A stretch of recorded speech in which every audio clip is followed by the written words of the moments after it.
Could the Idaho murder suspect end up being executed by a firing squad? The governor there is poised to sign a measure approving it as a method of execution for death penalty inmates. We still have no formal word on whether prosecutors will seek the death penalty in Bryan Kohberger's case, but the grisly nature of the murders and multiple victims suggests prosecutors will at the least be considering it. Kohberger, accused in the brutal murders of 4 University of Idaho students, currently waits behind bars in Idaho's Leda County Jail for his preliminary hearing in June. Idaho, the latest state moving to allow this form of execution. Mississippi, Utah, Oklahoma have laws allowing it, but only if other methods of execution are not available. South Carolina also has a law that's currently on hold, pending outcome of a legal challenge. Right now, in the 24 states that have the death penalty, lethal injection has been the predominant method used, but a growing number of pharmaceutical companies are barring the use of their drugs to execute prisoners, saying the drugs were meant to save lives, not take them. And that's making lethal injection executions difficult. Republican State Senator Doug Ricks, a co-sponsor of the Idaho bill, says the state's difficulty in finding lethal drugs could continue indefinitely. Now, there's a debate about how painful a firing squad is, with some saying that firing squads actually would be quicker and cause less pain than lethal injections, others saying it prolongs the pain. But regardless, if Idaho isn't able to get the drugs it needs and Kohberger is convicted and sentenced to death, it looks like he could end up being one of the first in the state to have a date with a firing squad. Joining us now is Bruce Skog, the Republican Idaho state representative who sponsored the bill in the state house allowing firing squad executions in Idaho. Thanks very much for coming on the show. Appreciate it. Where does this stand and when might it go into effect?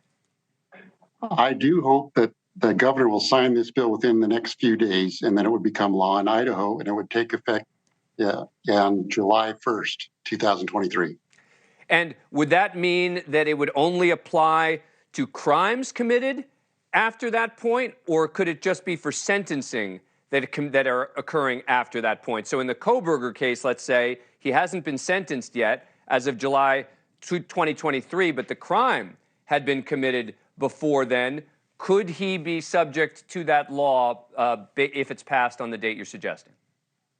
It would apply to those on death row. It would apply to anyone convicted thereafter, even though the crime was committed earlier. Got it. So how much trouble is the state having in getting the lethal injection drugs?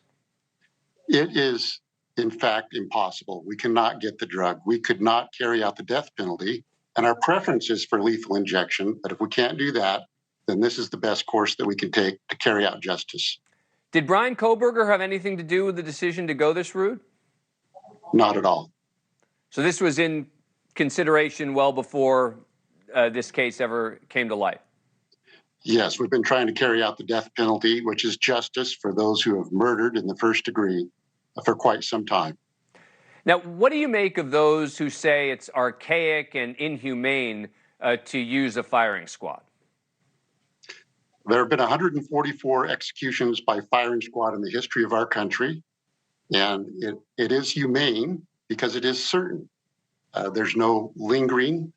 Death occurs usually within about 10 seconds from the experts I've read. And with lethal injection, are you saying that there's more potential complications? Well, there's certainly the complication of not being able to get the drug to carry it out, but there have been complications with lethal injections that we don't like. Yeah.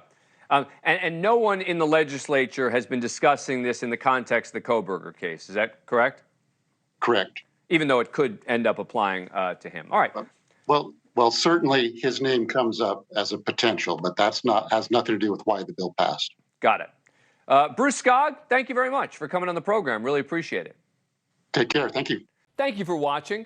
Go to newsnationnow.com to find NewsNation on your cable provider. And don't forget to click the red subscribe button below to get more of NewsNation's fact-driven, unbiased coverage.